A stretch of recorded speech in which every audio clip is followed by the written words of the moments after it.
Shalom, selamat pagi Bapak Ibu Saudara yang terkasih dalam Tuhan Yesus Kristus. Bersyukur Allah dengan kasih-Nya yang besar menyatukan kita untuk beribadah bersama pada pagi hari ini. Kami menyambut Bapak Ibu Saudara yang pertama kali bergabung bersama dengan kami dimanapun Bapak Ibu Saudara berada. Selamat beribadah, Tuhan Yesus memberkati.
Shalom, selamat pagi jemaat yang dikasih dalam Tuhan Yesus Kristus. Bersyukurlah karena Allah pagi hari ini dengan kasih-Nya, dengan kuasa-Nya, dengan kekudusan-Nya, mengundang kita bersama untuk masuk ke dalam pelataran-Nya yang kudus, untuk menyembah dan meninggikan-Nya. Mari Bapak Ibu Saudara, saya mengundang kita bersama untuk bangkit berdiri. Ambillah waktu berdiam diri di dalam hadirat-Nya yang maha kudus.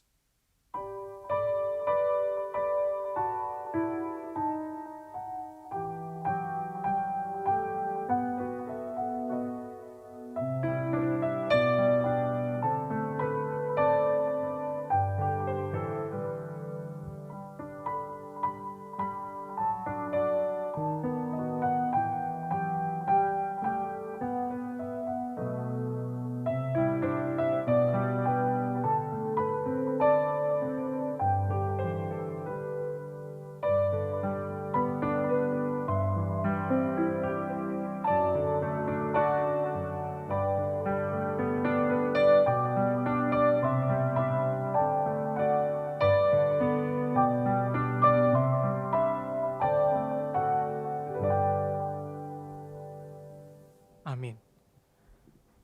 Pertolongan kita adalah dalam nama Tuhan yang menciptakan langit dan bumi. Turunlah atas kita sekalian damai sejahtera dari Allah Bapa, Allah Putra, dan Allah Roh Kudus. Amin.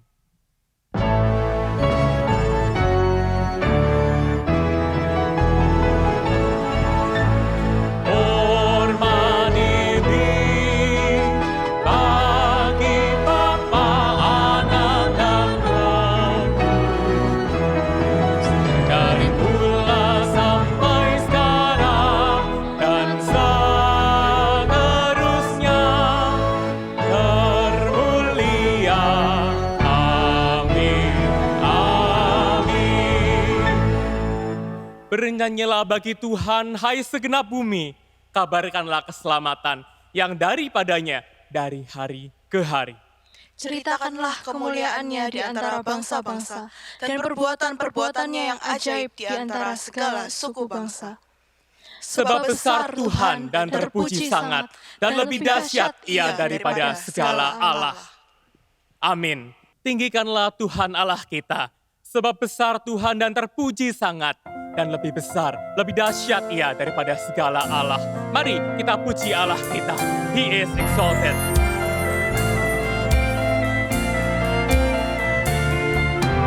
He is exalted, the King is exalted on high. I will praise Him. He is exalted, forever exalted, and I will praise His name. He is the Lord, forever His truth shall reign. Heaven and earth rejoice in His holy name.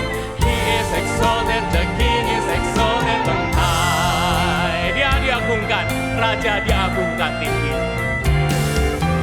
Dia diagungkan, Raja diagungkan tinggi. Puji Dia, Dia diagungkan selamanya, agungkan tinggi. Puji Dia. Yesus Tuhan, kebenarannya memerintah. Surga bumi bersukacita dalam namanya. Dia diagungkan, Raja diagungkan tinggi.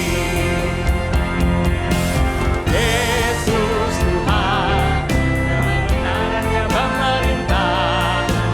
Surga bumi bersukacita dalam namanya. Dia diagungkan, Raja diagungkan tinggi. He is the Lord. He is the Lord.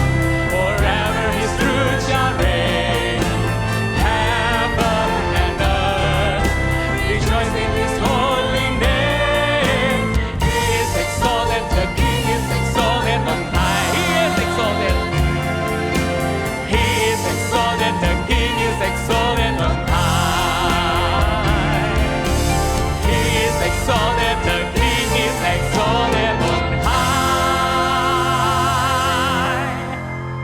Mari kita berdoa. Bapa dalam surga, kami hari ini bersyukur kami boleh datang ke hadirat-Mu yang kudus. Bapa, di tengah kami kagum dan hormat akan kekudusan-Mu, kami menyadari betapa tidak layaknya kami. Betapa hati kami penuh dengan dosa. Betapa hidup kami, perkataan kami penuh dengan dosa. Seperti orang yang jatuh ke dalam lumpur dosa. Bapa, kami sungguh tidak layak. Bapa, di tengah ketidaklayakan kami mengingat, kami melihat kuasa-Mu yang begitu besar, yang mengeluarkan kami dari lumpur dosa itu, melalui karya Yesus Kristus di kayu salib. Terima kasih untuk anugerah yang begitu besar yang boleh kami terima. Izinkanlah hari ini kami mensyukurinya dan merayakannya, melalui pujian kami, melalui firman-Mu. Terima kasih Tuhan. Ini doa kami. Hanya dalam nama Tuhan Yesus kami berdoa mengucap syukur. Amin. Demikian berita anugerah buat setiap kita. Terpujilah Allah dan Bapa Tuhan kita Yesus Kristus, yang karena rahmat-Nya yang besar telah melahirkan kita kembali oleh kebangkitan Yesus Kristus dari antara orang mati kepada suatu hidup yang penuh pengharapan. Bapak Ibu Saudara dipersilakan untuk kembali duduk. Bagi kita semua yang telah menerima pengampunan dari Allah, dengan rasa syukur mari kita puji Dia. Mari kita tinggikan Dia Allah kita. Bernyanyilah dan bersoraklah baginya. Yesus kita, penyelamat kita.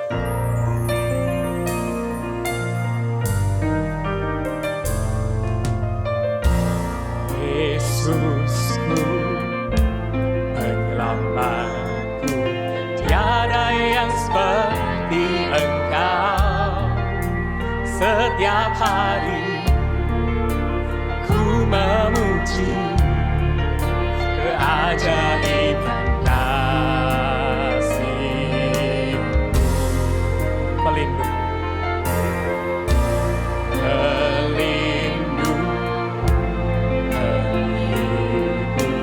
menara kekuatan, biarlah semua yang bernafas tak berhenti menyembah.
Segala kemuliaan hanya bagimu Tuhan. Hanya Tuhan yang ditinggikan dan dimuliakan sampai selama-lamanya. Bapak Ibu Saudara, di hadapan Allah yang mulia dan teramat baik. Sebentar, kita bersama akan berdoa kepadanya.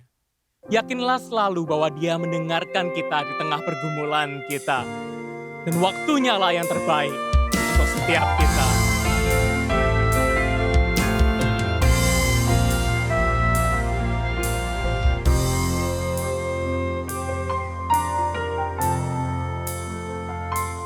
Bila Kau izinkan sesuatu terjadi, ku percaya semua untuk kebaikanku. Bila nanti telah tiba waktumu, ku percaya kuasa-Mu memulihkan hidupku. Waktu Tuhan pasti yang terbaik, walau kadang tak mudah dimengerti. Lewati cobaan, ku tetap percaya waktu Tuhan pasti yang terbaik. Semua untuk kebaikan kami. Penyertaan-Mu sungguh nyata.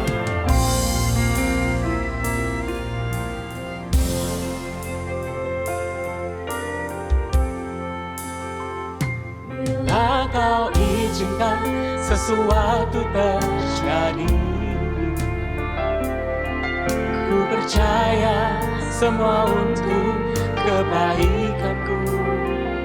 Bila nanti telah tiba waktu, ku percaya kuasa-Mu memulihkan hidupku. Waktu Tuhan pasti yang terbaik, walau kadang tak mudah dimengerti. Lewati cobaan, ku tetap percaya waktu Tuhan pasti yang terbaik. Waktu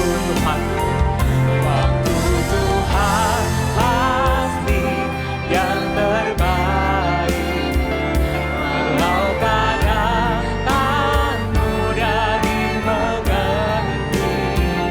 Lewati cobaan, ku tetap percaya waktu Tuhan pasti yang terbaik. Lewati cobaan, ku tetap percaya waktu Tuhan pasti yang terbaik. Mari kita bersama tundukkan kepala, kita bersama berdoa. Bapa dalam surga, kami hari ini bersatu hati. Di hadapan-Mu kami berdoa untuk setiap persiapan ibadah yang dirancangkan. Bapak, kami berdoa untuk setiap penata layan. Bapak, tolong biarlah Tuhan yang menyertai mereka selalu. Bapak, di tengah kondisi COVID-19 ini begitu banyak resiko yang mungkin terjadi. Tapi kami percaya penyertaan-Mu Tuhan nyata. Penyertaan-Mu selalu ada. Menyertai setiap penata layan beserta keluarganya. Kami berdoa juga khususnya tim multimedia yang selalu menyempatkan waktunya untuk mengedit video, untuk taking rekaman dan sebagainya. Kami Tuhan berdoa kiranya Kau yang anugerahkan kesehatan dan semangat kepada mereka. Tuhan, kami juga mengingat hari ini berdoa untuk negara kami Indonesia. Di tengah keamanan negara yang mungkin sempat tergoncang. Bapa, negara ini adalah milik-Mu. Bapa, kiranya penyertaan-Mu ada selalu. Setiap Polri, semua polisi, semua Tuhan Engkau yang sertai dan beri hikmat. Bapak juga berdoa untuk vaksinasi yang dalam proses berjalan. Bapak, kami berdoa selalu kiranya Tuhan yang menyertai. Biar program vaksinasi ini dapat berjalan dengan lancar. Bapak, kami berdoa buat mereka yang telah menerima vaksin. Kiranya Tuhan yang terus beri hikmat untuk menjaga kesehatan. Juga biar tidak ada dampak atau efek samping, tapi semuanya selalu sehat di dalam penyertaan tangan-Mu. Tuhan, kami juga berdoa untuk pertumbuhan iman jemaat-Mu. Bapa, di tengah ibadah online ini mungkin kami masih kesulitan untuk beribadah. Namun Bapa, kiranya Engkau selalu hadir. Karena kehadiran-Mu itulah yang kami cari, itulah yang kami nantikan. Terima kasih Tuhan, biarlah iman kami selalu bertumbuh, semakin mencintai Engkau, semakin bertumbuh serupa dengan Yesus Kristus. Terima kasih Tuhan, kami membawa seluruh doa dan permohonan kami sesuai dengan doa yang pernah diajarkan Tuhan Yesus. Bapa kami yang di surga, dikuduskanlah nama-Mu, datanglah kerajaan-Mu, jadilah kehendak-Mu di bumi seperti di surga. Berikanlah kami hari ini makanan kami yang secukupnya, dan ampunilah kami akan kesalahan kami, seperti kami juga mengampuni orang yang bersalah kepada kami. Dan janganlah membawa kami ke dalam pencobaan, tetapi lepaskanlah kami daripada yang jahat. Karena Engkau yang mempunyai kerajaan dan kuasa dan kemuliaan sampai selama-lamanya. Amin. Bapak Ibu Saudara, mari saya mengundang kita bersama untuk berdiri. Mari kita mengucapkan pengakuan iman kita, pengakuan iman rasuli yang berbunyi demikian. Aku percaya kepada Allah, Bapa yang Maha Kuasa, Khalik langit dan bumi, dan kepada Yesus Kristus anaknya yang tunggal Tuhan kita, yang dikandung dari Roh Kudus, lahir dari anak darah Maria, yang menderita sengsara di bawah pemerintahan Pontius Pilatus, disalibkan, mati dan dikuburkan, turun ke dalam kerajaan maut. Pada hari yang ketiga, bangkit pula dari antara orang mati, naik ke surga, duduk sebelah kanan Allah, Bapa yang Maha Kuasa, dan dari sana Ia akan datang untuk menghakimi orang yang hidup dan yang mati. Aku percaya pada Roh Kudus, gereja yang kudus dan am, persekutuan orang kudus, pengampunan dosa, kebangkitan tubuh, dan hidup yang kekal. Amin. Bapak Ibu Saudara dipersilakan untuk kembali duduk.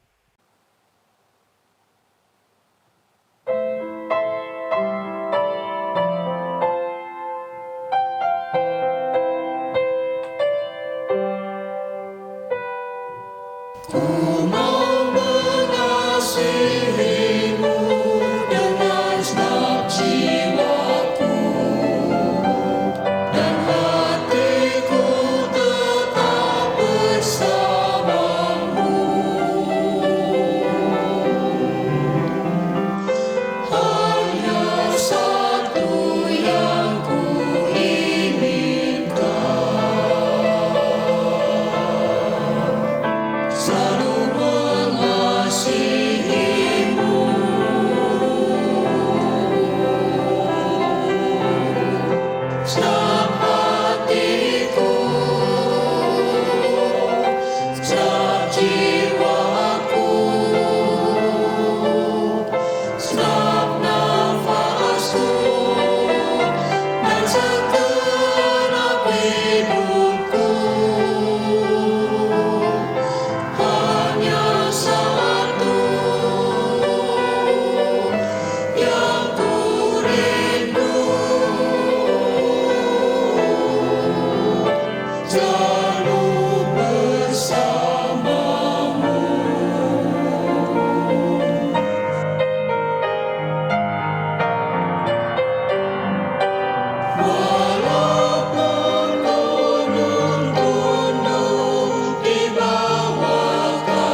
dalam kehidupan kekristenan kita, tidak mungkin Bapak Ibu Saudara kita bisa bertumbuh di dalam Tuhan tanpa firman-Nya yang memenuhi hidup kita, memenuhi hati kita, dan mengubahnya. Maka dari itu mari kita akan mendengarkan firman Tuhan, persiapkanlah hati kita. Mari kita bersama pujikan sebuah pujian, Kini Penuhi Hatiku.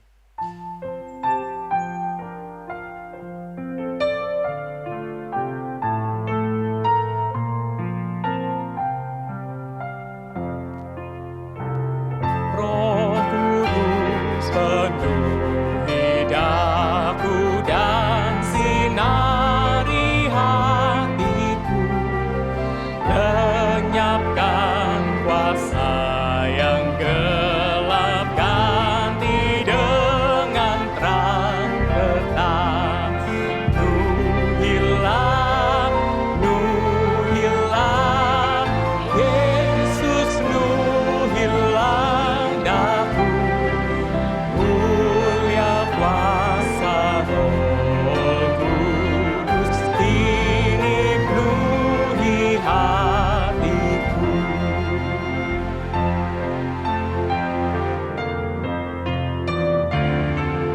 Bagai rusa yang dahaga, kita merindukan Tuhan. Bagai rusa yang dahaga, ku rindukan Ramaku.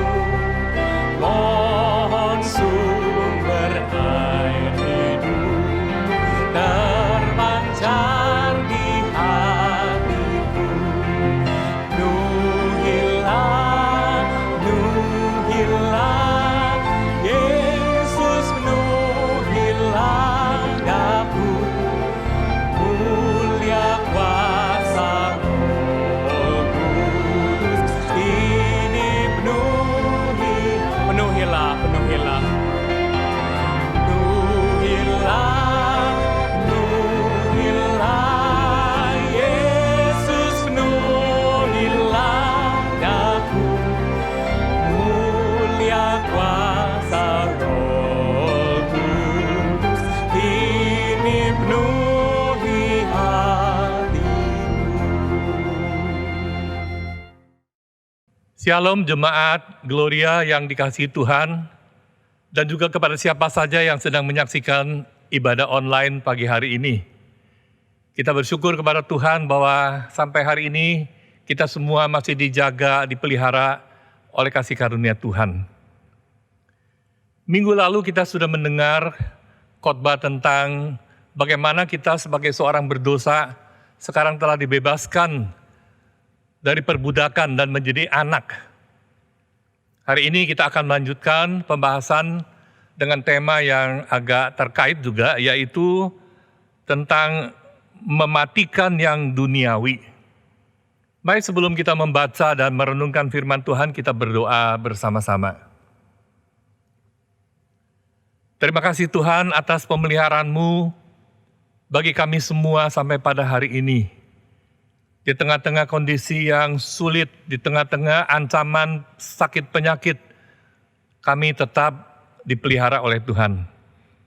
Dan hari ini kami tetap bisa beribadah bersama-sama, meskipun kami tidak bisa hadir di rumah Tuhan. Tapi kami percaya, bahkan di rumah kami sendiri pun, Tuhan tetap berkenan hadir, memberkati dan menyapa kami. Oleh karena itu, berkatilah Tuhan pemberitaan firman-Mu, berkati setiap kami yang mempelajarinya. Di dalam nama Tuhan Yesus kami berdoa, amin. Jemaat sekalian, mari kita membaca dari surat Kolose pasal yang ketiga, surat Kolose pasal yang ketiga, ayat yang kelima, sampai ayat yang ke-11. Nanti kita renungkan bagian ini dengan tema mematikan yang duniawi. Kolose pasal 3 ayat 5 dan seterusnya. Karena itu matikanlah dalam dirimu segala sesuatu yang duniawi, yaitu percabulan, kenajisan, hawa nafsu, nafsu jahat, dan juga keserakahan yang sama dengan penyembahan berhala. Semua itu mendatangkan murka Allah atas orang-orang durhaka. Dahulu kamu juga melakukan hal-hal itu ketika kamu hidup di dalamnya.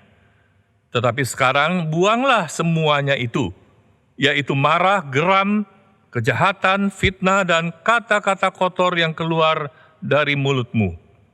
Jangan lagi kamu saling mendustai, karena kamu telah menanggalkan manusia lama serta kelakuannya, dan telah mengenakan manusia baru yang terus-menerus diperbarui untuk memperoleh pengetahuan yang benar menurut gambar Khaliknya.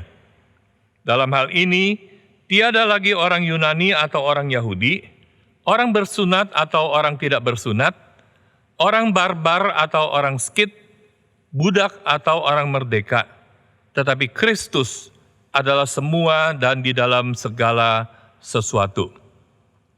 Sampai di situ pembacaan firman. Berbahagialah kita yang mendengarkan firman Tuhan, merenungkan, menyimpan bahkan melakukannya di dalam kehidupan keseharian kita. Teman sekalian, beberapa tahun yang lalu saya mendapat kesempatan untuk pergi dengan Pendeta Kango dan beberapa dua rekan yang lain ke Hong Kong mengikuti satu acara simposium misi. Dan di situ kami berkenalan dengan seorang anak Tuhan yang visioner, yaitu Peter Trin. Kemudian Peter Trin bercerita, suatu kali dia pergi ke satu tempat di Hong Kong yang namanya The Peak. Ini adalah semacam puncaknya Hong Kong, adanya di puncak gunung. Ini satu daerah yang dikenal sebagai daerah tempat tinggal orang-orang paling kaya di Hong Kong. Tempat yang mahal sekali. Dan di puncaknya itu ada satu lahan di mana di sana ada banyak restoran, ada toko-toko, ada yang berjualan souvenir dan sebagainya, tempat pariwisata.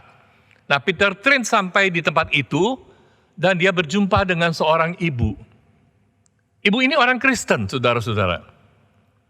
Dan dia bercerita kepada Peter Trin bahwa dia sedang memikirkan untuk menambah investasi di sana. Ibu ini usianya sudah lebih dari 80, dan dia sudah memiliki beberapa outlet di sana. Saudara, saya nggak tahu persisnya berapa harga tanah di tempat itu. Tapi kalau dikatakan seandainya satu hari saya tahu tanah di sana harganya itu di atas 500 juta per 1 meter persegi, saya tidak akan heran. Karena memang tanah di sana mahal sekali. Nah, ibu ini sudah punya sekian banyak tempat di sana. Dan dia berkata dia sedang memikirkan untuk investasi lagi di sana. Saudara, kalau mendengar cerita seperti ini, saya menduga barangkali di antara kita ada banyak yang berpikir, wow, hebat sekali. Ini Oma umur sudah 80 lebih tapi masih energik, masih penuh vitalitas hidup, masih giat bekerja, masih produktif. Di usia yang setinggi itu dia masih bisa berbisnis, menghasilkan banyak uang. Banyak orang mungkin merasa kagum, ciayo, ciayo. Tapi Peter Trin mengatakan sesuatu yang lain. Dia memberikan komentar tentang ibu ini dengan nada yang sedih. Dia bilang, Eman, sayang sekali. Ibu ini satu kaki sudah injak ke surga. Tetapi satu kaki lagi masih terus injak di Hong Kong. Maksudnya adalah, di usia yang sudah selanjut itu, untuk apa masih memikirkan investasi? Ibu ini pasti punya uang ratusan miliar, bahkan mungkin triliun uang Indonesia. Tetapi dia masih tetap memikirkan untuk investasi, mau cari cuan lebih banyak lagi. Di mata Peter Trin ini adalah satu kesedihan. Kenapa tidak memikirkan sesuatu yang lebih bernilai? Kenapa masih terus memikirkan cari uang di usia yang sudah sebanyak itu? Nah, saudara-saudara, sebenarnya sadar atau tidak kita sadari, kita ini kan semua manusia yang terlahir dengan membawa benih dosa. Kita dilahirkan di dunia yang cemar dosa, di lingkungan orang-orang yang berdosa. Kita dibesarkan, disekolahkan, kita bergaul, berteman dengan siapa saja, termasuk orang-orang di keluarga kita, adalah orang-orang yang cemar dosa atau yang pernah cemar dosa. Setiap kita, saudara-saudara, dilahirkan, dibesarkan di dalam proses yang seperti itu. Dan pelan-pelan di dalam kondisi seperti itulah terjadi ikatan-ikatan antara kita dengan orang-orang lain, dengan tempat-tempat tertentu, dengan teman, dengan pekerjaan, dengan apa yang kita punya. Terjadi ikatan, saudara-saudara. Dan ikatan itu kuat. Ikatan itu kuat. Ketika kita sudah menjadi dewasa, kita berjuang, kita bekerja. Karena kita ada kebutuhan hidup. Awalnya kita berjuang untuk memenuhi kebutuhan dasar kehidupan. Dan sebenarnya kebutuhan dasar itu tidak terlalu banyak. Tetapi dunia tidak menawarkan cuma kebutuhan dasar kita. Dunia menyiapkan, menyediakan, menawarkan fasilitas-fasilitas kehidupan yang jauh daripada melebihi apa yang kita butuhkan sebagai kebutuhan dasar. Dan itu jauh lebih menarik, jauh lebih menggoda kita untuk kita miliki, kita nikmati. Maka terjadilah saudara-saudara orang bekerja bukan hanya untuk mendapatkan kebutuhan dasarnya, tetapi juga untuk menikmati fasilitas-fasilitas hidup lainnya. Karena sesungguhnya saudara-saudara, fasilitas-fasilitas lain itu, meskipun itu tidak berkenaan langsung dengan kebutuhan dasar kita, tapi itu justru lebih memberikan kepuasan kepada kebutuhan ego kita. Si aku yang tidak pernah bisa puas hanya dengan perut yang kenyang. Si aku itu yang lebih punya banyak kebutuhan. Dan itu terpuaskan oleh apa yang dunia tawarkan. Belum lagi kalau bicara tentang falsafah dunia. Kita ini hidup hanya satu kali. Nikmatilah hidup yang satu kali ini. Puaskanlah hidupmu. Toh kita hidup hanya satu kali. Saudara, falsafah seperti begini sangat cocok dengan kedagingan kita. Sangat cocok dengan kebutuhan si aku. Tetapi nampaknya saudara-saudara mengejar kepuasan seperti itu tidak mendatangkan kebahagiaan yang sejati bagi jiwa kita. Kemudian orang-orang tertentu yang lebih berhikmat, yang lebih serius memikirkan kehidupan ini, mereka mencari jawaban. Kenapa? Dan mereka tahu bahwa sebetulnya kebahagiaan itu tidak didapatkan melalui pengejaran materi, pengejaran kenikmatan yang ditawarkan oleh dunia ini. Mereka tahu itu. Maka sekarang saudara-saudara, manusia itu hidup di dalam ketegangan. Dari satu sisi kita ada satu kebutuhan dasar hidup kita yang sedikit, ditambah dengan kebutuhan yang lain, kebutuhan tambahan, kebutuhan kesenangan hidup yang besar, lalu dengan kesadaran dan suara hati nurani yang mengatakan bahwa hal-hal seperti itu sebetulnya tidak terlalu penting, tidak terlalu bermanfaat. Kita hidup di dalam ketegangan seperti itu.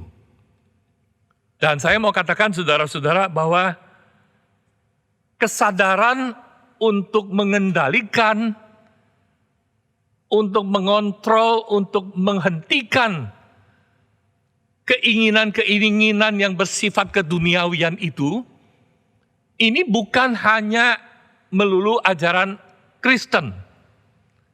Ini adalah satu kebenaran umum. Di luar orang Kristen pun mereka tahu ini. Mereka pun sadar. Ada di antara mereka pun berjuang untuk mengendalikan yang namanya keinginan keduniawian ini. Jadi yang ditata di dalam surat Kolose oleh Paulus tentang keduniawian ini, saudara-saudara, kalau kita membaca sekilas, ini dia tidak memberikan satu gambaran yang terlalu jelas. Ini hanya sekilas saja beberapa hal yang disebut di sini. Dan kita yakin saudara-saudara, hal-hal yang dinamakan sifat keduniawian itu jauh lebih banyak dari ini. Intinya adalah segala sesuatu bagi orang Kristen, segala sesuatu yang merusak hubungan kita dengan Tuhan, yang ditawarkan oleh dunia, itu kita harus kategorikan kepada hal-hal duniawi yang negatif itu. Bagaimanapun, orang mengerti, orang sadar akan hal ini, dan mereka berjuang. Dan ada di antara mereka yang cukup berhikmat, ada di antara mereka yang cukup punya sifat religius. Lalu mereka berjuang melalui ideologi, mereka berusaha melalui agama, dan berhasil. Berhasil di dalam pengertian, mereka bisa mengendalikan diri terhadap godaan-godaan yang sifatnya duniawi ini. Sekali lagi saya katakan saudara-saudara, jangan kita berpikir di luar gereja, di luar kelompok orang Kristen, tidak ada orang yang bisa berbuat baik. Tidak ada orang yang bisa melawan hawa-hawa nafsu, keinginan-keinginan tertentu. Ada di antara mereka yang bisa mengendalikan diri sedemikian rupa. Kuncinya sebetulnya hanya dua. Yang pertama itu kesadaran. Yang kedua itu adalah motivasi. Kalau orang sadar bahwa ini tidak baik, ini bukan kebutuhan dasar saya. Ini sifat yang tidak baik. Sifat keserakahan, sifat egois, sifat suka memfitnah, sifat yang jahat, itu hal yang tidak baik. Cukup dengan akal sehat untuk menyadari itu. Lalu kalau ada orang punya motivasi, ingin berubah, ingin mengendalikan hal-hal seperti ini, dengan cara-cara tertentu, apalagi kalau lewat agama, ada kemungkinan mereka bisa sampai batas tertentu, mengendalikan diri terhadap godaan-godaan yang dimaksud dengan istilah godaan duniawi ini. Hal-hal duniawi ini. Sampai batas-batas tertentu mereka sanggup. Mereka sanggup mengendalikan diri terhadap makanan. Mereka ada yang sanggup mengendalikan diri terhadap godaan nafsu seksual.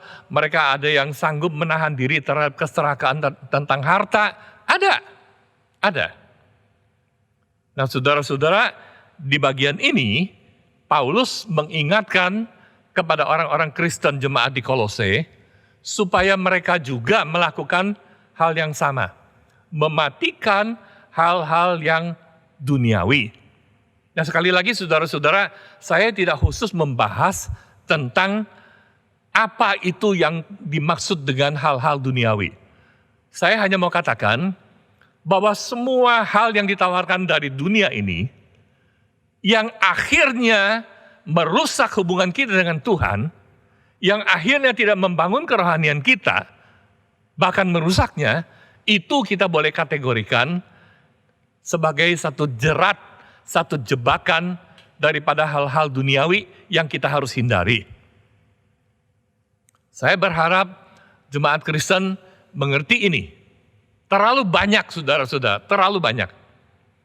Tetapi yang hari ini saya mau ajak kita lihat adalah bahwa sebelum Paulus memberikan dorongan, nasihat supaya mereka mematikan hal-hal yang duniawi ini, sebelumnya Paulus telah memberikan satu alasan, satu landasan bagi mereka. Dan itu ditulis di dalam ayat-ayat sebelumnya. Saya bacakan beberapa ayat sebelumnya. Paulus bilang begini, karena itu kalau kamu dibangkitkan bersama-sama dengan Kristus, carilah perkara yang di atas, di mana Kristus ada, duduk di sebelah kanan Allah. Pikirkanlah perkara-perkara yang di atas, bukan yang di bumi. Paulus bilang, kalau kamu telah dibangkitkan bersama-sama dengan Kristus, yang kebangkitannya kita rayakan beberapa minggu lalu, 2 minggu yang lalu itu, kalau betul kamu percaya Kristus telah bangkit, telah mengalahkan kematian, dan kita semua adalah orang-orang yang telah ditebus oleh Kristus, kita adalah orang-orang yang sudah mengalami anugerah keselamatan itu, kalau betul engkau mengerti ini, maka Paulus bilang pikirkan itu, pikirkan hal-hal yang di atas itu. Apa maksudnya saudara-saudara? Saya kira maksudnya adalah pikirkan bukan hanya progres hidup kita di dunia ini, keberlangsungan hidup kita di dunia ini hari demi hari saja. Tapi pikirkan tentang kerajaan Allah. Pikirkan bahwa apa yang kita bisa kerjakan di dalam hidup yang sekarang ini untuk kerajaannya. Pikirkan bahwa suatu hari kelak kita nanti akan pergi ke sana. Saudara-saudara, saya menemukan hal yang aneh di dalam tahun-tahun pelayanan saya. Saudara, saya merasakan banyak orang Kristen senang dengan berita tentang bagaimana Allah Bapa, Yohanes 3 ayat 16, karena begitu besar kasih Allah akan dunia ini, sehingga dia telah mengaruniakan anaknya yang tunggal, supaya barang siapa yang percaya kepada dia, jangan binasa melainkan beroleh hidup yang kekal. Kita mendengar Tuhan Yesus mengatakan, barang siapa percaya kepadaku, percaya kepada Bapa yang mengutus aku, dia tidak lagi di dalam maut, dia telah pindah dari maut ke dalam hidup, dia tidak lagi dihukum. Orang yang percaya kepada Kristus mendapat hidup kekal. Kita suka itu, saudara-saudara. Kita senang. Kita semua senang itu. Kita dijanjikan hidup kekal di surga. Dan kita senang mendengar itu. Tetapi saudara-saudara, saya menemukan tidak terlalu banyak orang-orang Kristen yang menunjukkan kerinduannya yang besar tentang surga. Ini yang aneh. Saudara bayangkan begini ya, ada seseorang yang memberi sebuah tanah, lalu dia memanggil seorang arsitek untuk membuat gambar, desain tentang rumah. Dia kasih tahu keinginannya, lalu oleh arsitek itu digambarkan satu rancangan rumah yang begitu indah, begitu ideal, dan dia senang sekali. Dia puas sekali dengan gambar ini, lalu dia panggil kontraktor untuk membangun rumah ini. Dia sediakan sejumlah besar uang untuk membangun, tetapi kemudian dia bilang begini sama si pemborongnya. Dia bilang, begini, kamu bangun pelan-pelan aja ya. Terserah kamu selesaikan kapan. Gak usah buru-buru. Mau tahun depan gak apa-apa, mau 3 tahun lagi gak apa-apa, mau 10 tahun lagi juga boleh. Ya pokoknya kamu kerjakan pelan-pelan dengan baik begitu. Saudara, adakah orang yang seperti itu? Adakah orang yang sedang membangun sebuah rumah yang baru, tidak ingin rumah itu cepat selesai supaya dia bisa tinggal ke situ? Supaya dia bisa pindah tinggal di rumah yang baru itu. Di dalam kehidupan sehari kita tidak menemukan orang seperti itu. Tetapi saudara-saudara, berapa banyak orang Kristen yang rindu surga? Saudara, mari kita sadari kita ini hidup di dunia cuma sebentar saja. Sejak hari kita percaya kepada Tuhan Yesus, kita telah memiliki sesuatu pengharapan yang jauh-jauh lebih baik daripada kehidupan di dunia ini. Dunia yang kita tinggal ini adalah dunia yang sama sekali tidak ramah. Sudah 1 tahun lebih kita diancam oleh sakit penyakit dan kita tidak berani keluar. Kita tidak bisa beribadah, kita tidak bisa bekerja dengan lancar seperti biasa.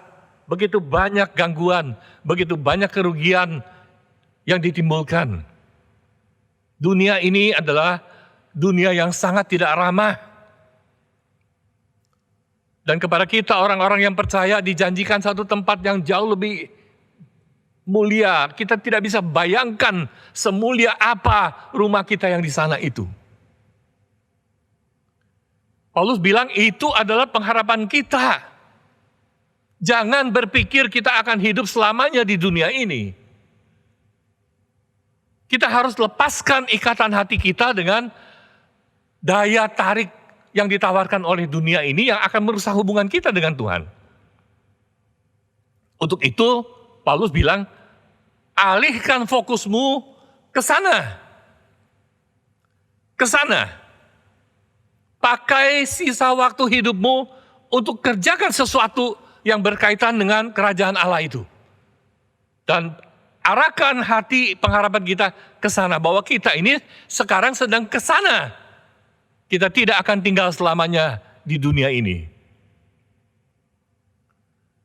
Ada satu lagu mengatakan, pandanglah pada Yesus, pandanglah wajahnya mulia. Isi dunia menjadi suram oleh sinar kemuliaannya. Pada waktu fokus kita adalah ke sana, kerinduan berjumpa dengan Tuhan, saudara, saya percaya pelan-pelan ikatan hati kita dengan dunia ini akan lepas. Kita akan menjadi orang yang tidak terlalu terikat dengan hal-hal yang duniawi. Selagi kita hidup, selagi kita memang bisa menikmati, kita nikmati. Tetapi hati kita jangan sampai terikat. Jangan sampai saudara-saudara kita mengikatkan diri kita, hati kita, pikiran kita dengan dunia ini sedemikian rupa sampai-sampai kita lupa bahwa pengharapan kita yang terbesar adalah ke sana.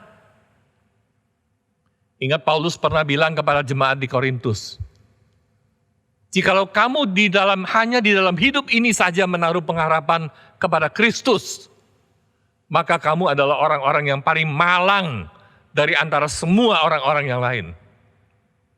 Orang-orang lain rindu pengen ke sana, mereka tidak bisa ke sana.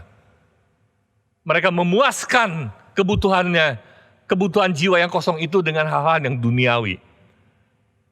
Kenapa orang Kristen yang sudah percaya dan sudah pegang pengharapan janji hidup kekal itu, masih juga berharap Kristus hanya di dalam hidup ini saja. Tuhan berkati saya, Tuhan sehatkan saya, Tuhan sembuhkan saya, Tuhan jaga keamanan saya. Semua yang dipikirkan hanya hal-hal yang berkaitan dengan hidup kita yang sementara di dunia ini. Paulus bilang, jangan. Kamu punya sesuatu yang jauh lebih baik. Arahkan pikiranmu ke sana. Pikirkan ke sana. Pikirkan hal-hal yang di atas. Tentang kerajaan Allah, tentang rencana Allah bagi zaman ini. Berkaitan dengan ibu itu, Peter Trin mengatakan, kenapa dia tidak keluarkan uang itu untuk pekerjaan Tuhan? Tetapi yang ada di dalam pikirannya adalah untuk mencari, mendapatkan lebih banyak lagi. Umur sudah 80 lebih. Ambisi untuk mendapatkan uang keuntungan begitu kuat. Sampai-sampai dia katakan, satu kaki sudah injak surga. Satu kaki lagi masih tinggal di Hong Kong. Saudara-saudara, kita adalah orang yang sedang berjalan ke sana. Fokuskan pikiran hati kita ke sana. Sehingga kita tidak terlalu lagi terikat dengan apa yang dunia tawarkan. Ada satu peringatan di dalam kitab Kejadian pasal 19 tentang istri Lot. Hari itu Tuhan berencana untuk menyelamatkan keluarga Lot dan mengutus malaikat untuk membawa mereka keluar. Cepat, tinggalkan tempat ini. Kenapa saudara-saudara? Karena Sodom dan Gomora akan di bumi hanguskan oleh Tuhan. Apa yang sebenarnya terjadi?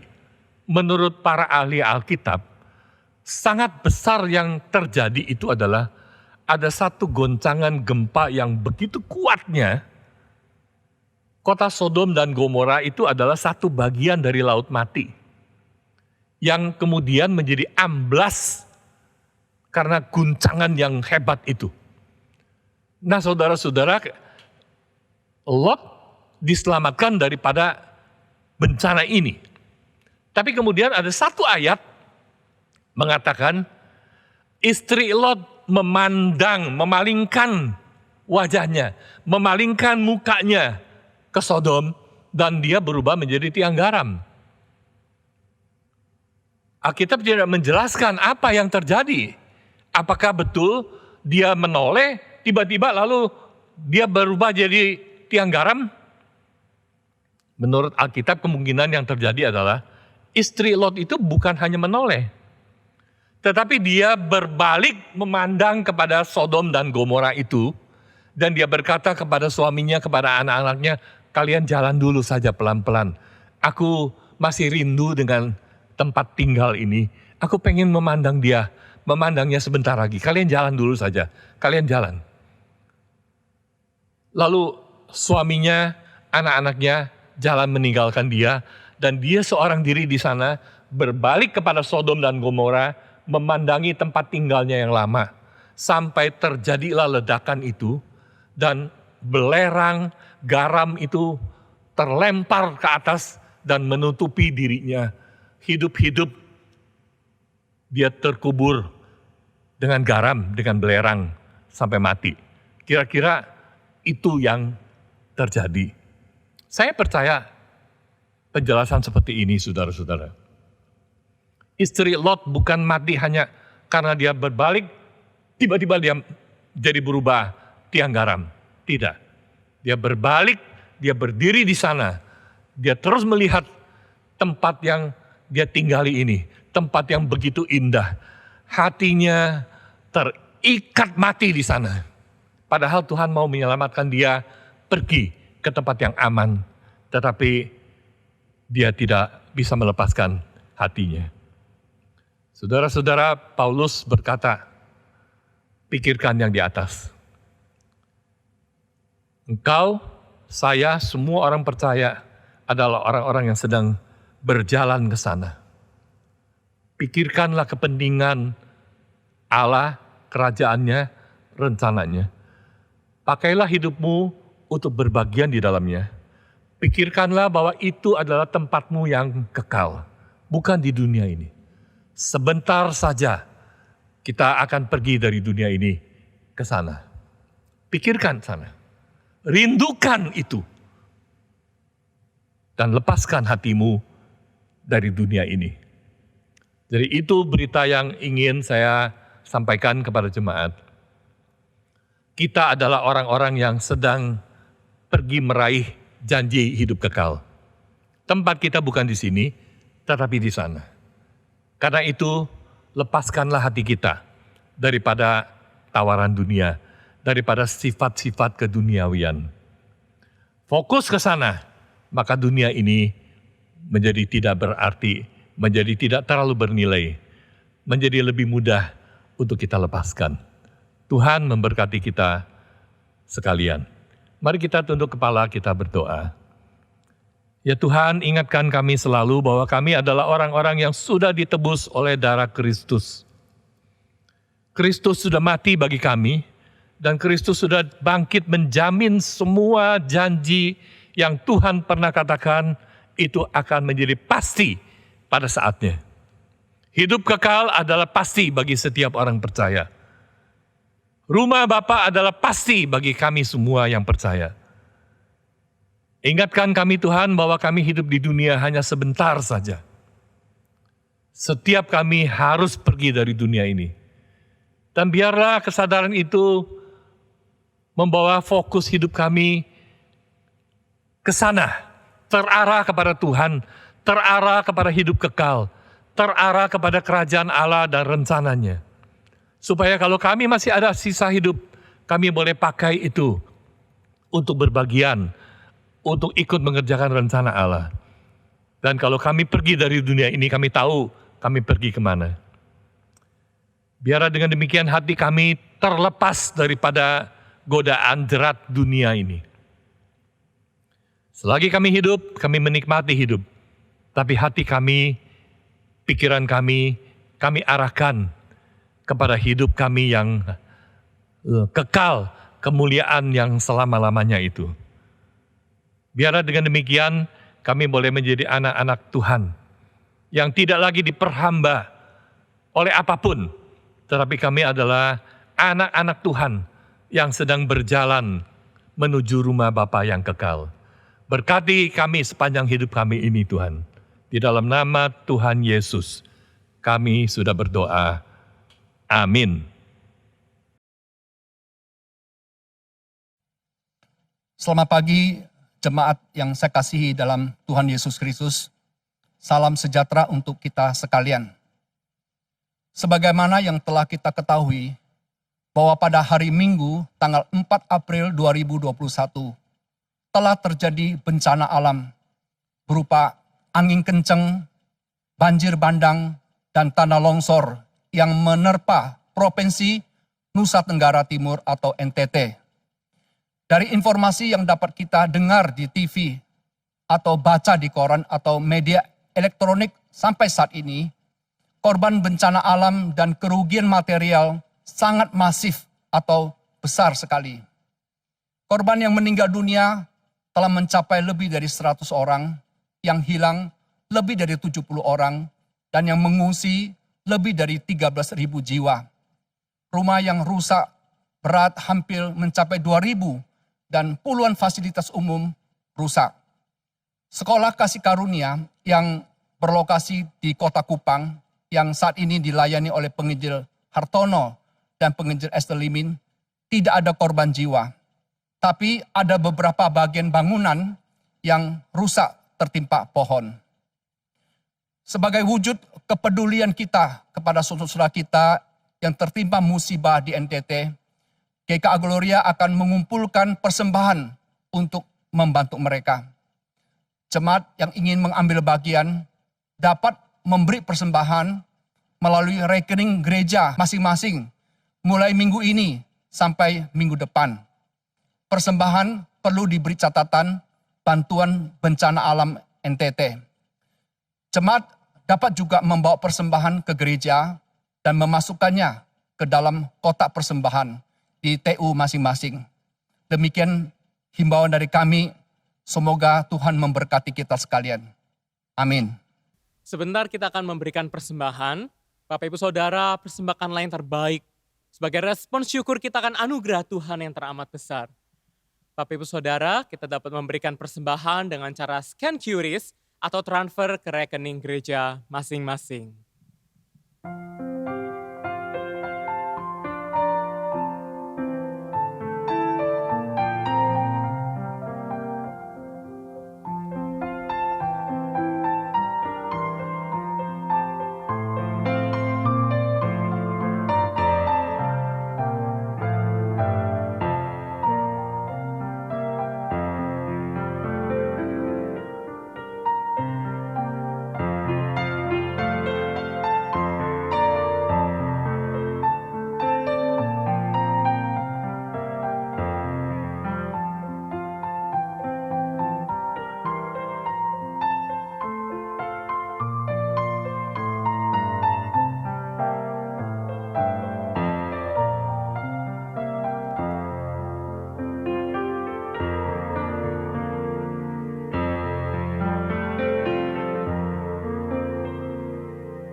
Mari kita bersama memuji Tuhan kita. Tuhan, pakailah hidup ini, seluruh roh dan jiwaku milik.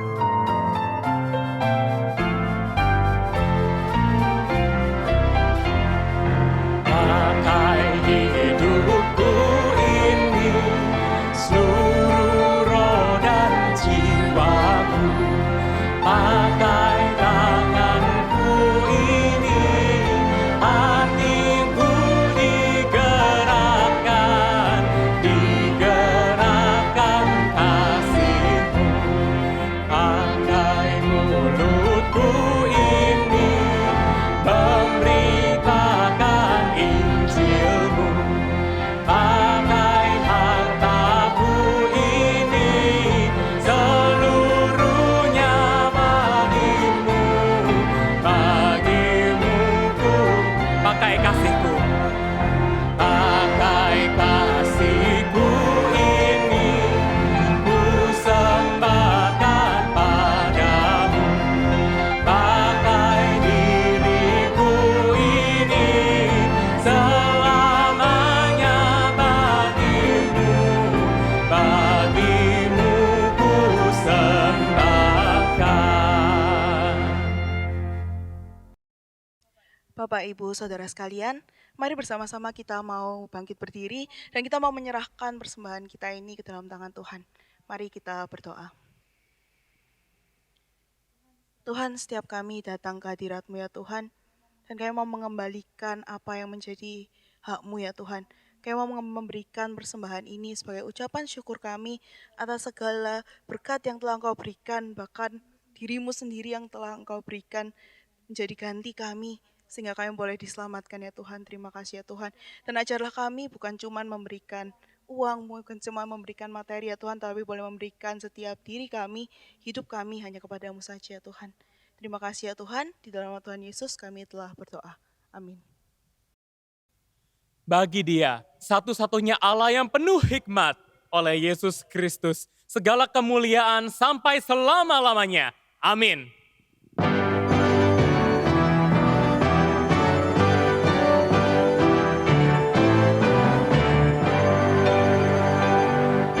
Puji Allah Bapa Putra, puji Allah Roh Kudus, ketiganya yang esa. Mohon selamat sumber berkat. Amin.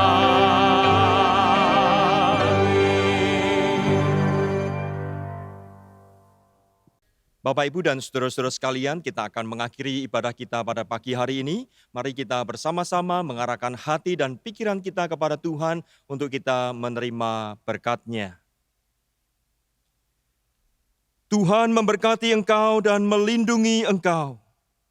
Tuhan menyinari engkau dengan wajah-Nya dan memberi engkau kasih karunia. Tuhan menghadapkan wajah-Nya kepadamu dan memberi engkau damai sejahtera. Mulai hari ini hingga kedatangan Tuhan Yesus yang kedua kalinya. Dan dimanapun saudara berada, boleh menjadi saksi-saksi bagi Tuhan, hidup memuliakan Tuhan sampai selama-lamanya. Amin. Amin.